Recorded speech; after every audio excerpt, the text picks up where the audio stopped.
आत्मीय भाइयों एवं बहनों, विकृत चिंतन रोग शोक का मूलभूत कारण विषय आकांक्षाओं को विकृत न होने दे आपको पढ़कर सुना रहे थे। इसी क्रम में पृष्ठ 7 से आपको पढ़कर सुनाते हैं। एक महत्वाकांक्षा किसी प्रकार पूरी भी हो जाए तो भी इतने मात्र से संतुष्ट नहीं मिल सकती। एक के पूरे होते ही दूसरी ओर उठ खड़ी होती है। बुद्धिमान में धनवान बनने, धनवान में प्रतिष्ठा पाने, बलवान में धन संग्रह करने की इच्छा देखी जाती है। यह इस बात का परिचायक है कि भौतिक महत्वाकांक्षाओं का अंत नहीं और न ही उनकी आपूर्ति संभव है। पूर्ति का अभाव असंतोष एवं अशांति को जन्म देता है। फलतः अनेकानेक प्रकार के सामाजिक विग्रह प्रतिस्पर्धा स्वरूप खड़े हो जाते हैं। उपरोक्त विवेचना से यह शंका उत्पन्न हो सकती है कि धनवान, बुद्धिमान, बलवान बनने की आकांक्षा अनुचित है, पर बात ऐसी नहीं है। जो आकांक्षाएं व्यक्तिगत स्वार्थ से अभिप्रेरित होती हैं वे बुरी हैं। संकीर्णता की परिधि में बाहर निकलकर स्वार्थ परता के धरातल से ऊपर उठकर जब वे परमार्थ का, लोक कल्याण का माध्यम बन जाती हैं तो उनकी सराहना की जाती है। मूलतः न तो धन का संग्रह बुरा है, न ही ज्ञान का अर्जन बुरा है।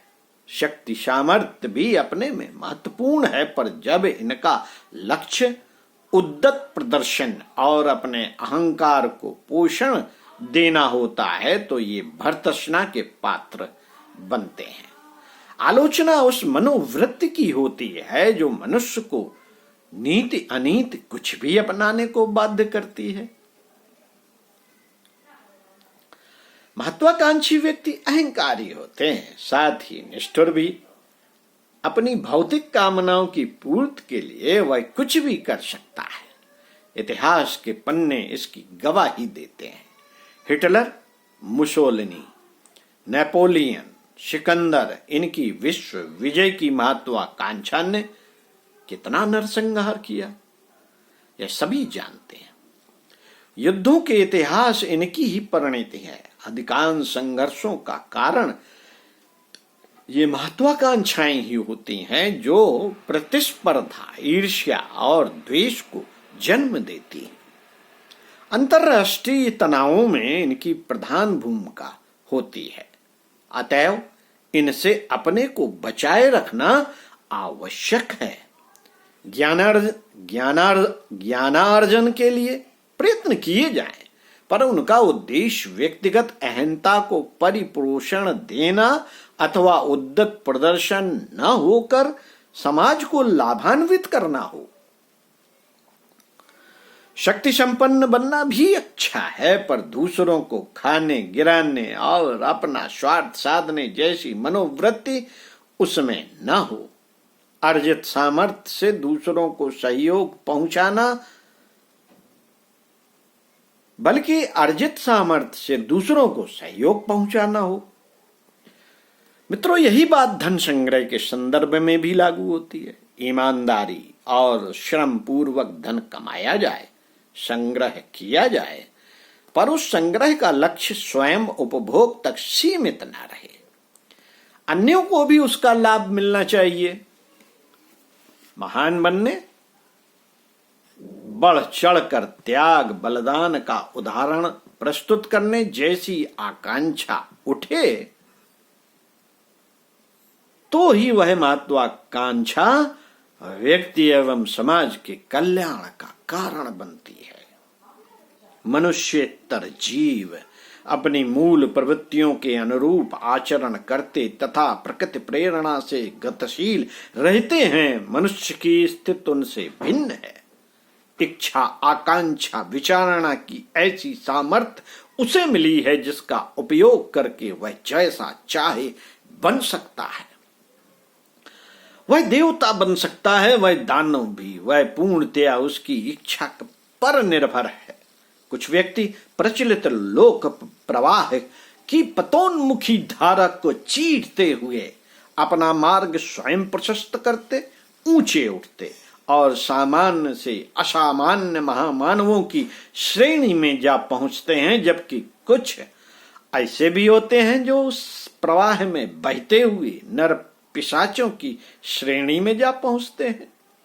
एक उन्हीं परिस्थितियों में देव मानव बन जाता है, जबकि दूसरा नर पशु नर पिशाच बन जाता है। इतना अधिक अंतर क्यों? इस प्रश्न पर जब विचार करते हैं तो एक ही तथ्य हाथ लगता है कि एक अपनी इच्छा आकांक्षाओं को परिष्कृत परमार्जित करता रहा, आचरण को पवित्र सद्भाव संपन्न बनाता रहा, पशुवत प्रवृत्तियों को बलात् नियंत्रण करता रहा, फलतः क्रमशः ऊंचे उठते हुए महामानव देव मानव की श्रेणी में जा पहुंचा। और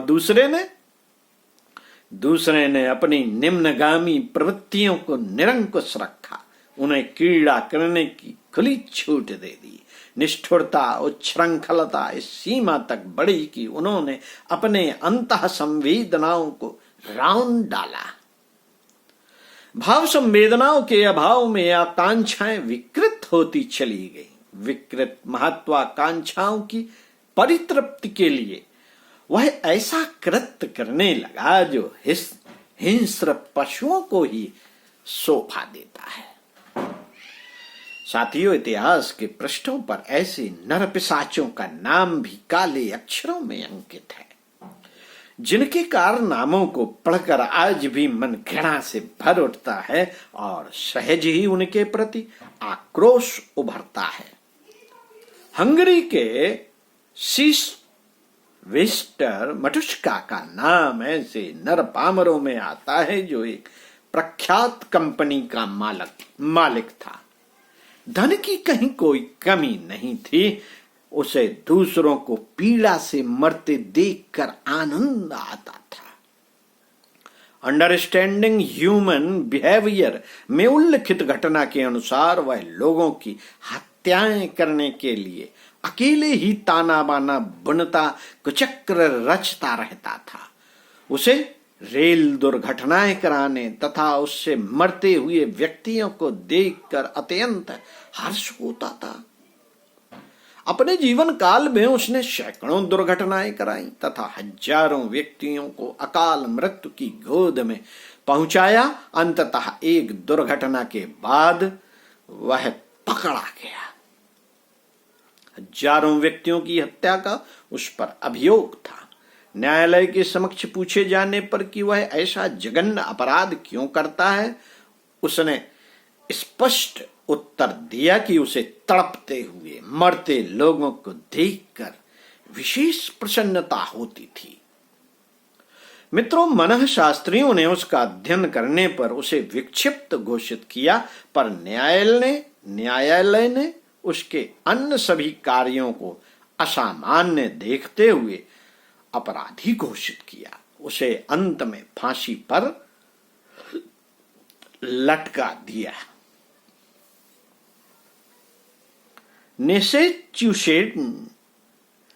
मैसेच्यूसेट्स में जन्मा कुर्टेन नामक अपराधी का बचपन ही गंभीर अपराधों से शुरू हुआ।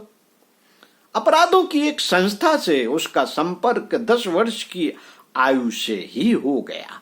अपराधी दल के सरदार द्वारा उसकी परीक्षा एक छोटे जीवित बच्चे को नदी में बहा देने के रूप में की गई। जैसे ही उसने बच्चे को नदी की धारा में फेंका, एक दूसरा लड़का उसे बचाने के लिए पानी में कूदा, पर कुर्टेन ने उसे भी डुबोकर मार डाला। इस घटना के साथ उसके अपराधी जीवन की शुरुआत हुई। समीपवर्ती क्षेत्रों में उसका आतंक दिन प्रतिदिन बढ़ता गया। बिना किसी कारण निरपराध लोगों, बच्चों की हत्याएं करना उसका प्रिय शौक बन गया। अवसर देख वह छोटे बच्चों को तेज हथियार से मार डालता था। उसके रक्त को पीता तथा तड़पते हुए बच्चे को देखकर नाचने लगता। उत्पीड़न के लिए मनुष्य का शिकार न मिलने पर वह अपनी पाशविकता की तृप्ति के लिए भेड़ बकरियों, कुत्ते बिल्लियों को मारता था।